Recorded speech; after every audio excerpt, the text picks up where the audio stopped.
Bonsoir à vous. Ouvrons donc d'abord le lourd dossier de l'hôpital de Remiremont avec cette nouvelle plainte déposée à son encontre. Cette fois, il s'agit d'un jeune homme d'une trentaine d'années souffrant de plusieurs pathologies. Il pourrait être amputé d'une jambe suite à une admission début 2023 pour une fracture du tibia. Léo Didier-Kellner et Stéphane Matuchet. C'est un calvaire qui a commencé il y a 8 mois. Le 16 avril 2023, Camille Aboub chute dans ses escaliers. Après examen, ce qui n'est au départ qu'une légère douleur est en fait une fracture du plateau tibial. Une fracture qualifiée de bénigne par les médecins de l'hôpital d'Épinal, mais qui nécessite une opération.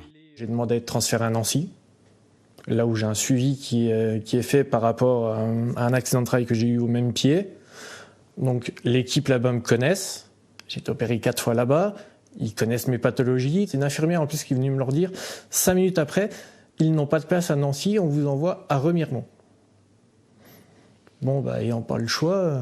2 jours plus tard, il est donc transféré à Remiremont. Le chirurgien décide alors de lui poser des plaques, des vis et un greffon. Ici, normalement, il devrait y avoir la tête du tibia. Sauf qu'il n'y a absolument plus rien. C'est donc l'os qui a été cassé, qui s'est effondré. Donc ils ont récupéré un bout d'os, je ne sais où, qui normalement devrait être ici et avoir la jambe complètement droite. Les médecins de Nancy vous ont dit ce qu'il aurait fallu faire? Prothèse, tout de suite. Sans cette prothèse, Camille est aujourd'hui contraint de se déplacer en fauteuil roulant ou avec une canne. Une vie chamboulée à 32 ans, avec le mince espoir d'une nouvelle opération en janvier prochain. Opération à très haut risque selon les spécialistes nancéens. En cas d'échec, ce pourrait être l'amputation. Pour se défendre, Camille s'est rapprochée de Maître Rizacher. L'avocate spinalienne s'occupe déjà d'une grande majorité des victimes.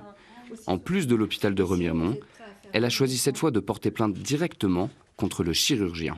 Aujourd'hui, il faut que des responsabilités soient trouvées, des mises en cause soient faites. Il faut qu'on comprenne si c'est un dysfonctionnement structurel, une sorte de protocole négligent organisé en système. Si c'est ça, c'est déjà dramatique.